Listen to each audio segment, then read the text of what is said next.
Yes, I say I go by the name the lyrical DJ Sweet K. Na kama kawaida, this how we do. From East Africa, sisi tunatengeneza mziki wa Kenya, tuna make sure tunafika kwenye level ambazo hatujawahi kufika. Leo nipo na msanii ambaye ni msanii mkubwa sana. Na kuna mstari ambaye inatumika na Kenrezi anasemaga kama haunijui basi wewe ndo haujulikani. Ningependa basi msanii ajitambulishe na niko naye hapa sasa hivi. Ajitambulishe kwa majina, tuanze naye. Naitwa Clarice. Mimi ni msanii wa kizazi kipya. Naimba nyimbo za Afropop. Kuna maswali mengi hapa sana. Unaitwa Clarice.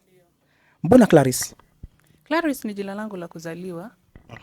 Nimezaliwa, jina nililopewa na wazazi ni Clarice. Kwa hiyo si eti kwamba ni la kutunga, ni liko kwenye ID hiyo. Wasanii wanatunga sana. Mbona hujatunga jina? Pale kutunga ni letters tu ndo nimebadilisha, lakini sijatunga. Clarice ni jina langu. Tukizungumzia masuala ya nimekuambia ulivyojiintroduce tu umenipa maswali mengi sana. Kwanza umesema wewe ni msanii wa kizazi kipya. Ni kitu gani kipi ambacho unakileta kwenye industry ambayo inafaa kukujua wewe Clarice kama wewe?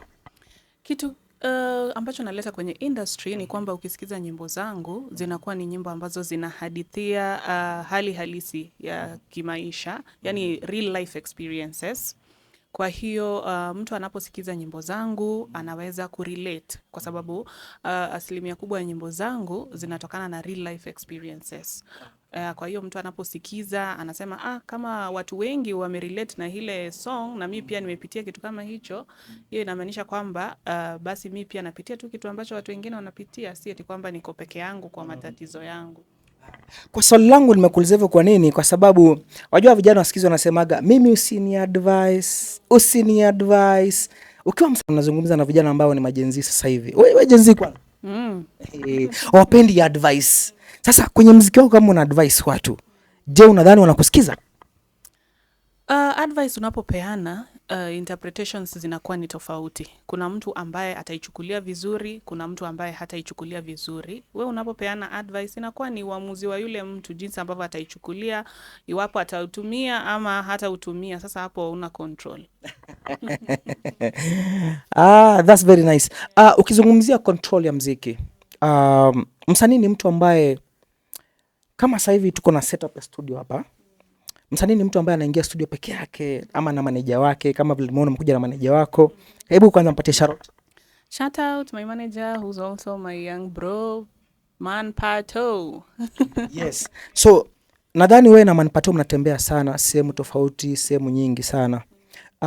Kama msanii unaingia studio, sometimes unaingia very late in the night, saa 8 usiku kwenda kurekodi, kufanya nini, halafu unajituma kabisa. Ni kitu gani unaisigi kwenye muziki wako wakati unarekodi, halafu you don't get that feedback ambayo you really expected doing that energy? Mimi, music is also an art in as much as it's a business. Kwa hiyo wakati ambapo you step into the studio ku-create art purpose yake ni ku-evoke emotions. Kwa hiyo, hiyo ndo purpose ya art. Mtu emotions ni kama vile sadness, furaha, unajua, hasira, na. Kwa hiyo wewe wakati una create art, hauna control ya jinsi ambavyo itamreach mtu. Yani yule mtu ataiprocess, aichukulie vipi. Wewe una create tu art kutokana tu na ile experience yako ama experience ya yule mwenzako ama kama umesoma kwenye kitabu. Halafu jinsi ambavyo mtu atainterpret, hiyo nayo is now up to the audience. Kwa hiyo wewe wakati ambapo umesha create hiyo art, since hauna control watu wataichukulia vipi, mimi huwa hainisumbui. Kwa sababu mimi nachukulia tayari nishafanya kazi yangu. Na kwa kwamba nimedocument, unajua wanasema msanii ni kioo cha jamii. Kwa hiyo nakuwa tu nimesha document kile kilichoko kwenye jamii shia pale. Watu wakipenda, watu wasipende, mimi sasa hapo hivyo sina control. Kwa hiyo nakuwa tu nimekamilisha kazi yangu.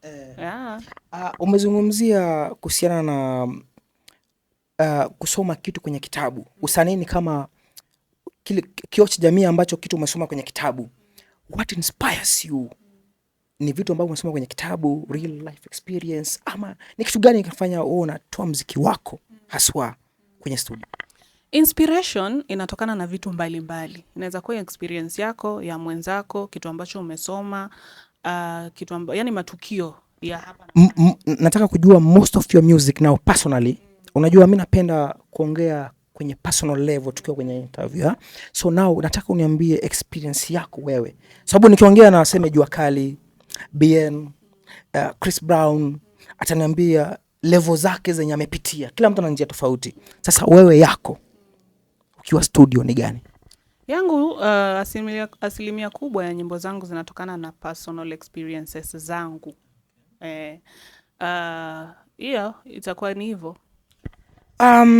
Kuna swali nilikuwa siku moja tumekutana naye kwenye interview sehemu fulani, na nakumbuka kabisa nilikuwa nimevaa vile vile nilivyovaa. Hata nimevaa kwa sababu ya hii. Kuna swali nilikuwa nataka nikuulize. Producer wengi sana wanapenda sana kualika wasichana wa kike studio usiku wa manane just to take advantage. Je, ushaipitia challenge kama hiyo? Na kama hujai kupitia, ni challenge gani kubwa ushaipitia kwa industry as a female artist kwenye male dominated industry? Mi sijawahi kutana na tukio kama hilo la kualikwa kwenye studio masaa hayo ambayo umemention, usiku wa manane. Mimi na set time, nampigia producer namwambia mimi ningependa kutokea wakati huu, itaweza? Akisema sawa, itakuwa sawa.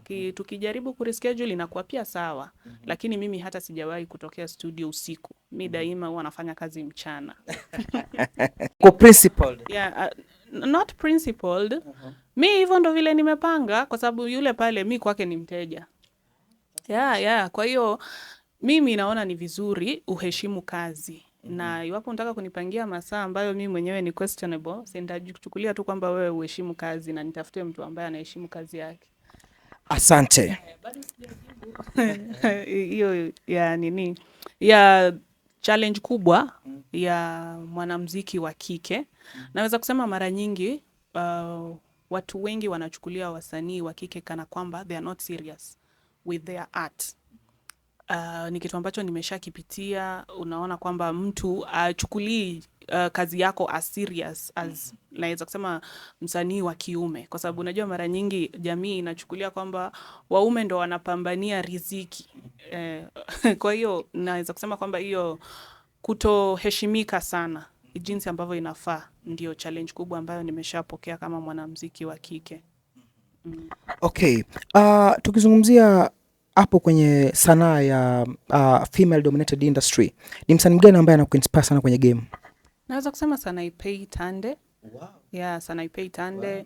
Nadhani amefanya kazi hii kwa muda mrefu sana, jambo ambalo si rahisi. Na bado wako relevant. Ni mtu ambaye akitoa ngoma sahizi, watu watataka kusikiza. Hata juzi vile ameperform, ilikuwa ni wapi? Ni Naivasha ama ni wapi? Alipata kutrend. Nafikiri kwamba hiyo ni ngumu sana kwa msanii hasa wa kike kukuwa relevant miaka hiyo yote. Kwa hiyo yeye ndio msanii ambaye anani-inspire zaidi. Na maswali mengi. Tukizungumzia Sanaipei Tande, kuna siku ameperform sehemu, I was there. And then baada ya kuperform kuna mavazi alikuwa amepiga. Nikiingia pale kwenye comment section, najua sisi ni wa comment section association. Watu wakasema, wewe umezeeka. Wewe unafaa kuacha kuimba. But mimi nikiangalia mziki, mimi mtu ambaye napenda sana mziki, namfollow sana Beyonce, Rihanna, Nicki Minaj na wasanii wote wakubwa. Pia Kenya nampenda sana Wau na Amani. Those are the artists mimi naadmire sana, nilikuwa nawapenda, though wamehamia kidogo gospel. Kama Amani aliingia gospel, Wau bado yuko na Nameless wake, au sio? Nameless utoe kofia. Sasa Sanaipei akapondwa, mbona watu wapendi kusupport kitu cha nyumbani? Si eti kwamba watu hawapendi kusupport kitu cha nyumbani. Hata wale ambao ni wa nje bado tu wanapitia naweza kusema chuki, hate.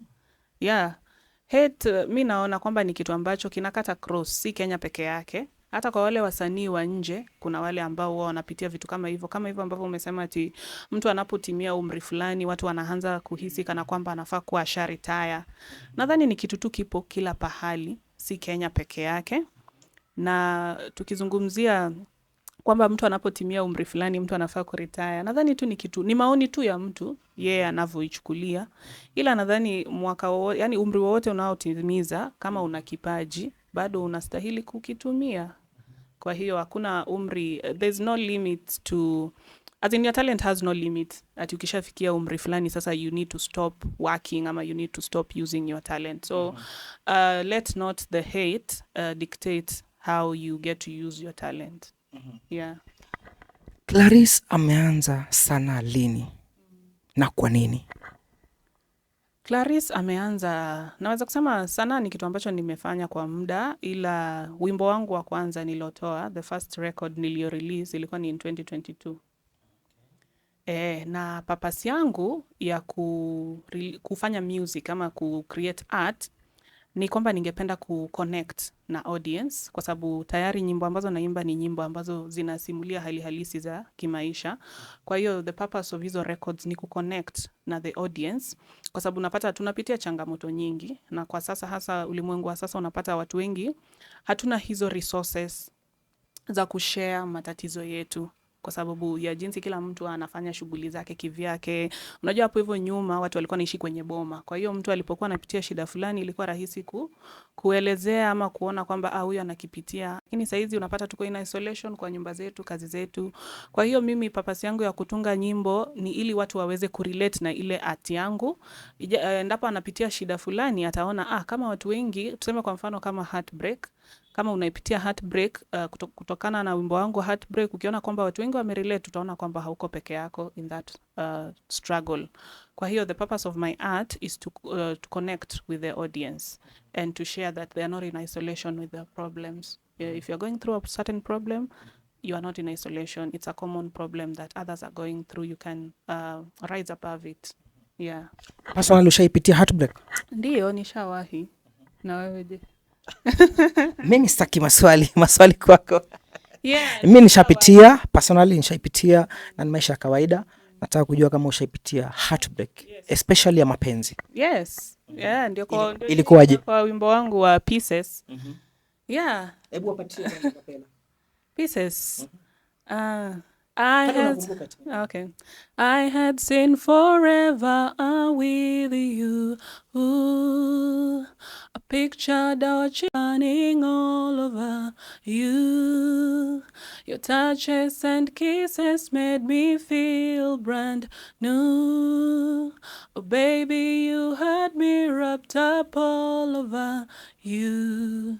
And now you say that you don't see your future. And now you say that it's just too much pressure. You turn around and you put us asunder. And now we're merely dust on the ground. Got me torn to pieces. Oh, pieces. Got me torn to pieces. Oh, no, no, no, no. Wow. Hiyo ndio semaga tukiwa wadogo walikuwa wanasema sauti ambayo inamtoa nyoka pangoni. I say. Tukizungumzia mziki wako na tumesema kwenye interview zetu mara mingi tunazungumzia na jamii. Ni kitu gani ambacho unataka kuinspire mtoto mdogo sana?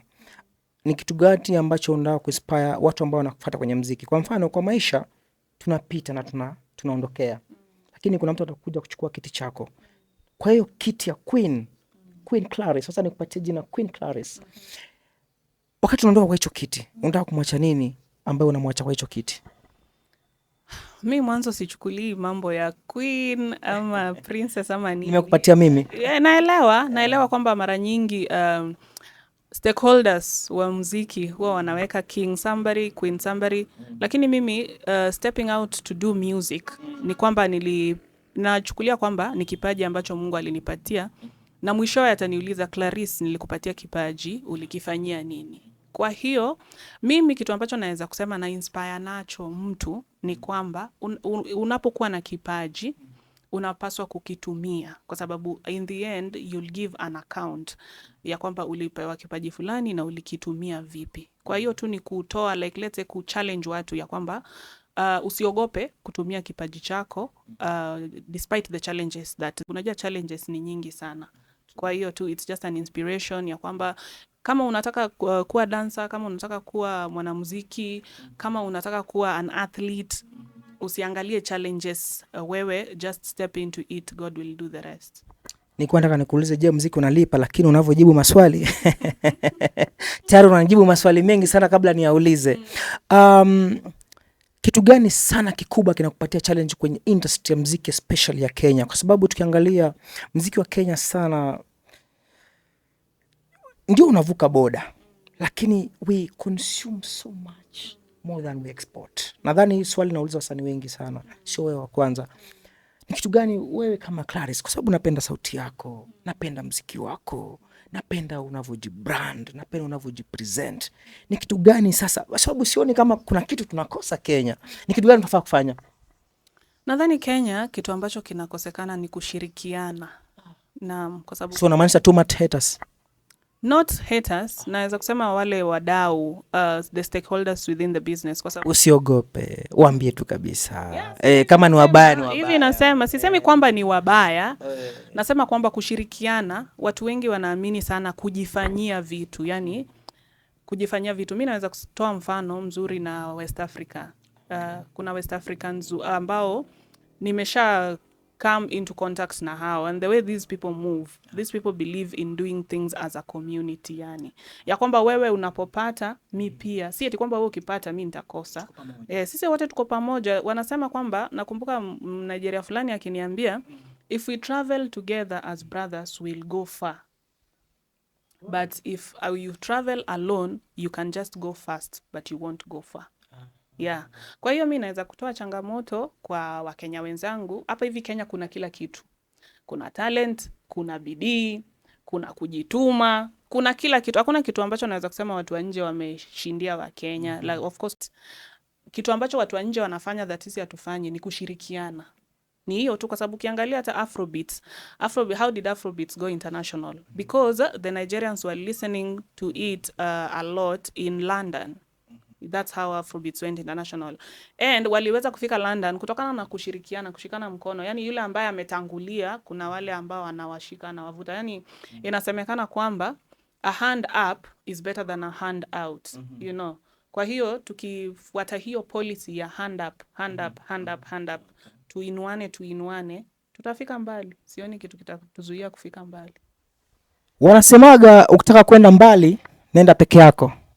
Ila ukitaka kwenda mbali zaidi, nenda na wenzako. Unamshika nani mkono, Clarice? Mimi ndo naanza. Mimi ndio naanza.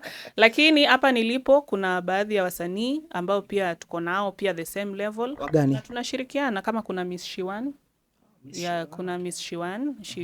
She'd like to come here sometime. I think if you allow her. Yeah, you are so invited. Ukiona hii interview? Yeah.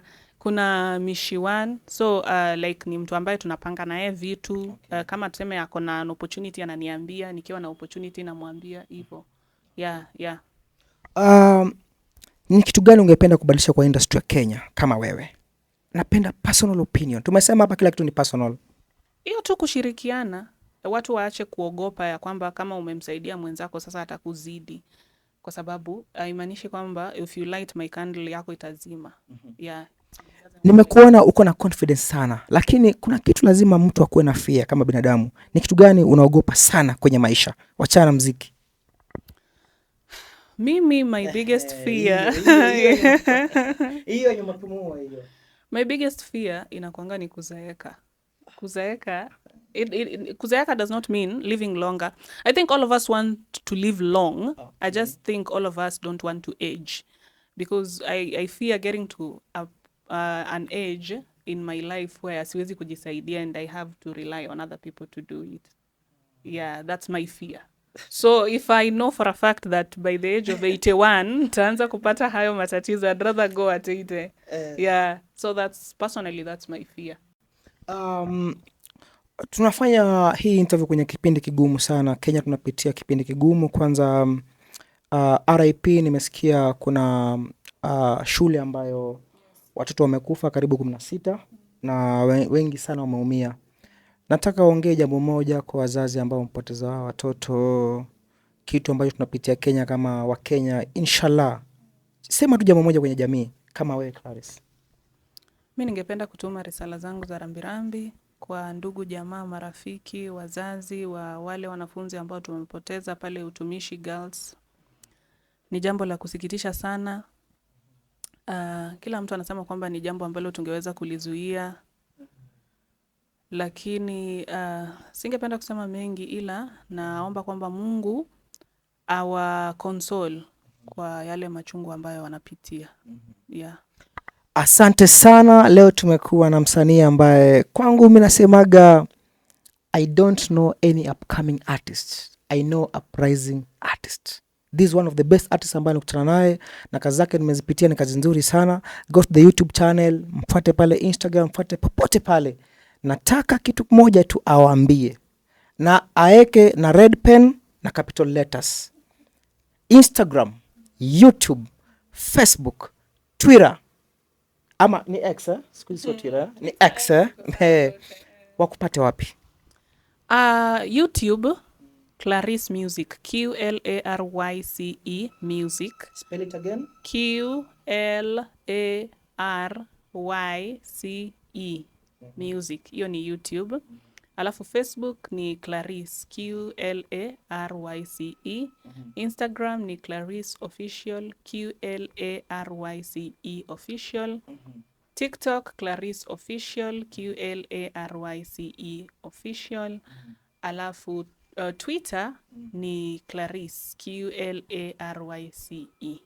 Nadhani nimezitaja zote hapo kufikia hapo yani. Asante sana, na asante kuchukua muda wako kuja kwenye interview zetu.